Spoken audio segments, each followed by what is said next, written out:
どうも、PDR さんです。どうやらフェルミさんがまた、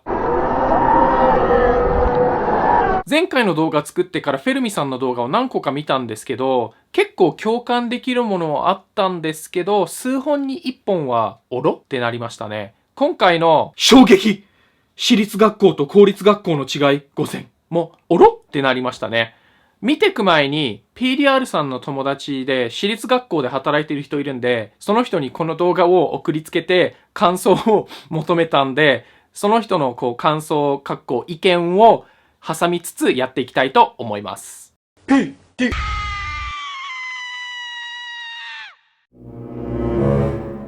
公立高校は基本的に勉強のできない生徒が置いてけぼりにならないようにゆっくり授業を進めますが、私立は速い速度で授業を進めるので、生徒が勉強についていけないということが稀に起こります。PDR さんは公立に行ったんですけど、正直、先生によりますね。すごいゆっくりやる先生もいれば、めっちゃ早くやってついていけなかったら、ファッキューみたいな先生もいました。では、私立高校の先生の意見を聞きましょう。私立は授業も比較的教員の自由度が高いから確かに進みは公立と違うのかもしれないけど、公立によっても杉並の西高とか受験校はめちゃくちゃ進みが早いから一概に私立が早く公立が遅いとは言えないかも。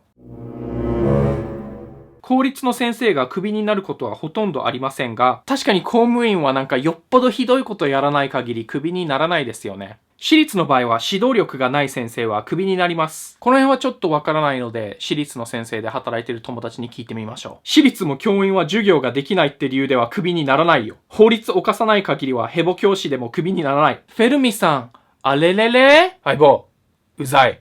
ごめん。校則は私立の方がきつく、公立は緩めです。じゃあまず私立の先生に聞きましょう。校則は確かにうちはきついかも。スマホ持ち込み禁止だし、PDR さんは公立に行きましたが、校則はかなり厳しかったです。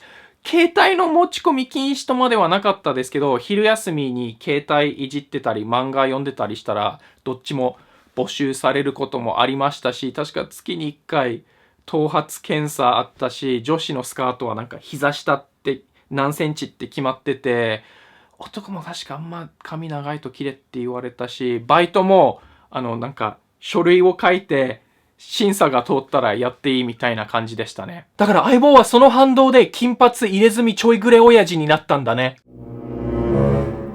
将来子供を医者や官僚にさせたい場合は私立、YouTuber にさせたい場合は公立でいいでしょう。これはもう炎上するために言ってる冗談としか、すいません。面白くない冗談としか思えないですね。それ本気で言ってたら怖い。マジレスすると私立高校に行ってプロ YouTuber の人を知ってます。あと、プロ YouTuber で私立校に行った YouTuber の方々、ぜひフェルミさんの Twitter に行って教えてあげてください。東大に入った高校ランキング。実は10位までは私立と国立ばっか。個人的にですよ。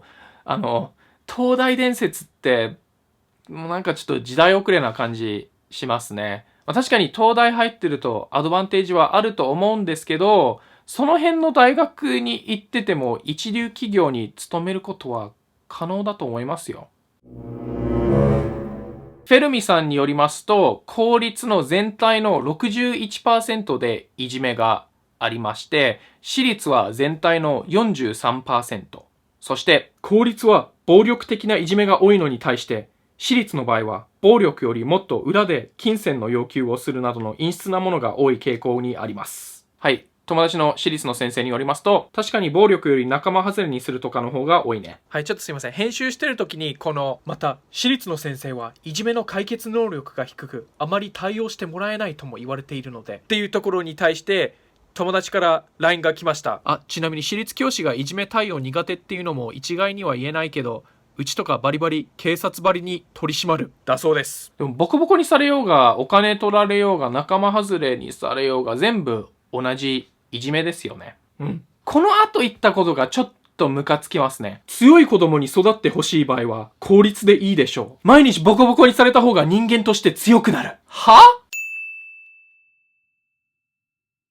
今でもすごいいじめが問題になってるのに、強い子供に育ってほしい場合は公立。そしてファイティングポーズしてる子供。PDR さんは中学校で少しいじめられたんですけど、人間として強くなったってっていうよりは、学校に行きたくないという気持ちが強くなりましたね。それでそのまんま引きこもりになるケースもあるよね。年々いじめによる中高生の自殺が増えていく中で、よく、強い子供に育ってほしい場合は公立とか言えるよね、マジ。バカなの？私立だから当たり前でしょ？これ別に衝撃でも何でもないじゃん。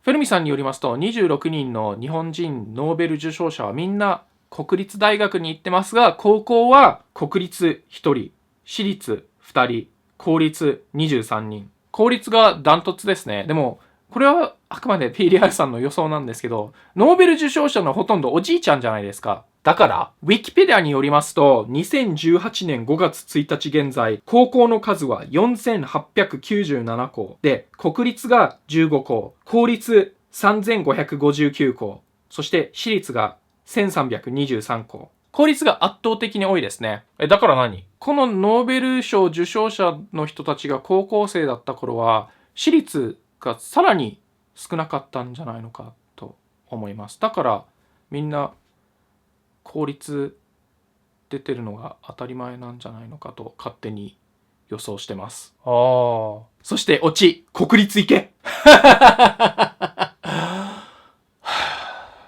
最後にフェルミさんのツイートをちょっと見ていきましょう。動画作る前に本2、3冊読んで文部省の調査を見てから作っているので、情報は確かなんだけどな。平均っていうのを強調した方が良かったのか。とにかく伝え方を間違えた。反省。その本を読みましたアピール必要か？まあ PDR さんもこの動画を見る前に本2、3冊読みましたけどね。燃えている。公立高校エフラン大学出身なんで許してください。なるほど。フェルミさん、わかりました。この動画のタイトルをフェルミ研究所の学歴コンプレックスに変えましょう。